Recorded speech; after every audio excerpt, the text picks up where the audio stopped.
What does Apple's invite mean? Why do people think that M2 Pro is going to be 3nm? Mobile image editing, selling your Apple stuff, how Apple Vision will work in the ecosystem, short-range Magsafe, iPhone 16 and Mac Minis built into a keyboard. So let's get into those. Want the latest Apple news, leaks and rumours? Subscribe and ring the bell. The first question today comes from Team Kinetix asking, Hi Cave Answers, what do you think far out could refer to? I've heard suggestions that it refers to a satellite phone or astrophotography. I think it could be longer optical or digital zoom using the 48 megapixel sensor. It's definitely a possibility, although it looks like optical zoom wise at least we're going to be looking at the iPhone 15.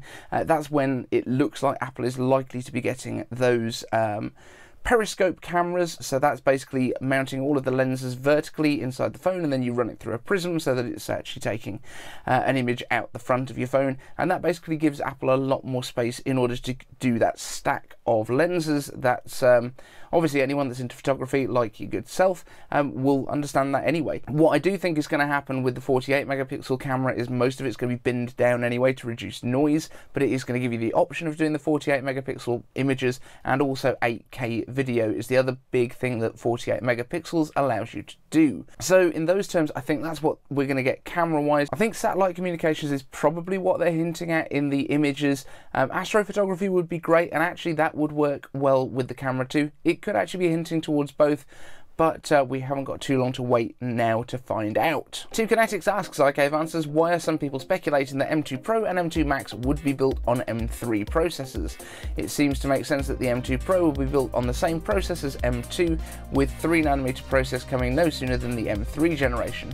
Apple Silicon makes a lot of sense. Why the confusion? So there's been a couple of sources that have been pointing at this, and the main one, as I've mentioned before, is Maxtech. They're the ones that have been talking about this all the way through, but also there was some confirmation of this through Shrimp Apple Pro on Twitter, and Shrimp Apple Pro has got a great track record.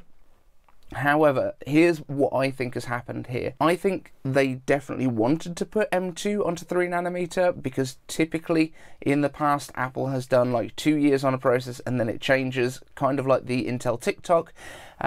I think there was a big issue with production. I don't think it was ready in time, and I think that's why they pushed it back to M3. It's also not to say that Apple has never done a process shrink within a generation, because I believe it was the A10 and the A10X.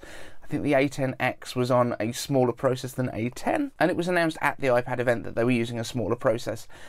So it has happened in the past using the same core design on a smaller process, but it does seem weird that it would be within the M series that we would go from M2 to M2 Pro and Max being on the smaller thing. Having watched Maxtech's big video they did about this the other day, I'm absolutely even less convinced. I do think we're going to get the M2 Pro and Max chips this fall. I think that's when we're going to get them. I think that's when we're going to get the new MacBook Pros, and I think they are going to be 5nm. TSMC has basically said that they're going into production at the end of this year, and that for around about spring they would be delivered to customers. That still gives you then another 6 weeks to 8 weeks to 3 months when they're actually going into products and then being shipped to consumers.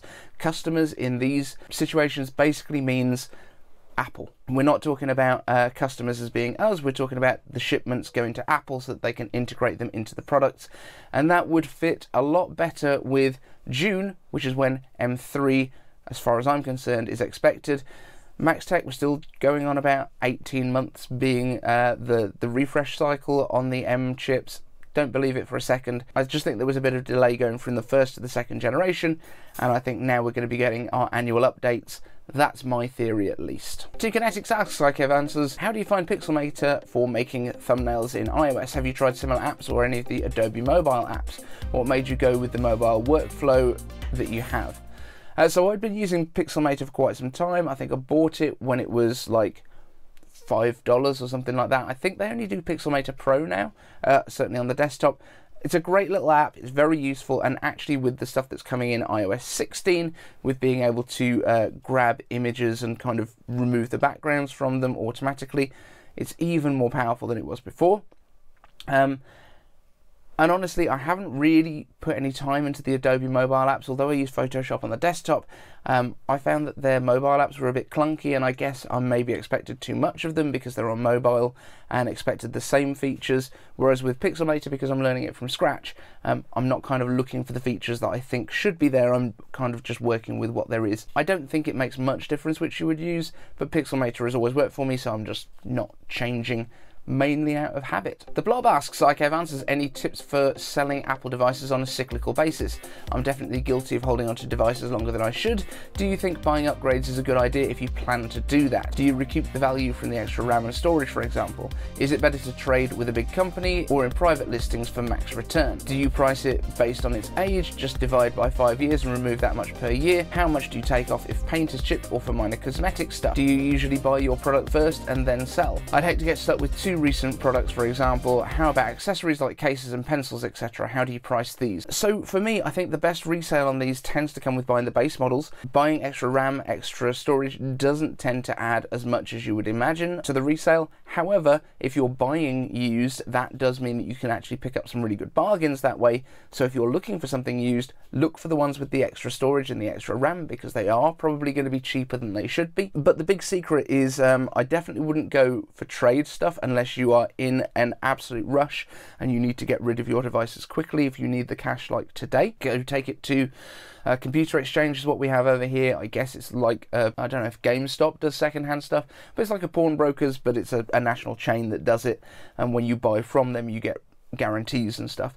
I've bought Apple Watches from them before. I haven't really sold much to them, but what I would say is that going private is a better idea. If you go on to eBay and you want to work out how much to price your devices at, go to the products that are on sale now and then go into the filters and go to completed items. And that will basically tell you what has actually sold. So you won't be looking at the pricing that people are asking for, you'll be looking at the pricing that these things have sold for in the past. You can ballpark it there and have a look at what condition has affected. Now in terms of accessories, they don't really resell well. Apple Pencil, probably the exception on here because it is an Apple Direct device and it is a tech device in its own right. But I think cases, things like that, there's very little point in buying used in those cases. I would just go and buy something that's brand new and cheaper, because it will probably feel nicer than getting something that's used and a bit cruddy in terms of something that's quite cheap in the first place. David Black asks, iCave answers, the September the 7th announcement has me thinking about the Apple roadmap and what is next to come. The next major product anticipated is the AR/VR headset, and expected in 2023. While the prospect of Apple entering a new major product category is exciting, it invites the question, how will this headset fit within the Apple ecosystem? How might it change our relationship with other Apple devices? More generally, how does it transform our digital lives going forwards? And this is such a hard question because we really don't know what it's going to do. We've seen other products in the category from people like Meta and people like, you know, what used to be Oculus Quest, now Meta Quest. But there isn't really kind of a market leader. There isn't a specific other than Oculus. And that seems to be the one that people are not that thrilled with. It's very, very kind of segmented. There's people that absolutely adore it, there's people that don't. If you watch the Genius Bar podcast this week, they did some of the podcast in VR. Sarah Dietschy was saying that she uses hers and then leaves it for months and then comes back to it for a couple of days and then leaves it. And I don't think the ecosystem's there. And I honestly can't answer this question without knowing what Apple's going to do with it. But I think they're going to have a very integrated approach. It's very much going to tie in with the things that we already have, bringing over your accounts from other devices, that kind of thing. But I honestly couldn't tell you how it's going to integrate at a deep level, because we've got no idea what Apple's actually doing with this thing. Team Kinetix asks, Psycho answers, why do Apple only sell the Magsafe chargers? This isn't long enough to go from my socket to the top of my bedside table, so I'm back to plugging in like a Neanderthal. Hashtag first world problems. There is an easy solution for this, which is getting obviously a shorter bedside table. I think the issue there is that you're using it wrong. I think Steve Jobs would have agreed with me here. All you need to do is grab yourself a circular saw, something like that. If you've only got a handsaw, that'll work too, but it's going to take a bit longer. And just lop the legs off that bedside table, my friend. That's pretty much the only solution here. Evan Rogers asks, Psycho answers, what are the latest rumours for the iPhone 16? Well, I can exclusively announce that it is expected to be released in 2024. Beyond that, we haven't got too much that is solid yet, so I don't want to kind of tempt you with things and then get it wrong. But 2024, mark my words, absolute exclusive right here. To Kinetix asks, I gave answers. Do you think Apple would ever release something like a Mac Mini but built into a keyboard like the old Amiga and Commodore machines of our youth? The iPad Pro and MacBook Air demonstrate that Apple can put a great SoC into basically any case that they want. And it's interesting that you should ask this because Apple has got patents for doing a computer system that is built into a keyboard. My question is, number one, we need a trackpad, so are you going to use your phone for that sits next to the keyboard? That would kind of work in a pinch. Number two, battery. We're going to need quite a lot of battery to run basically an M1 or an M2 level Mac mobilely.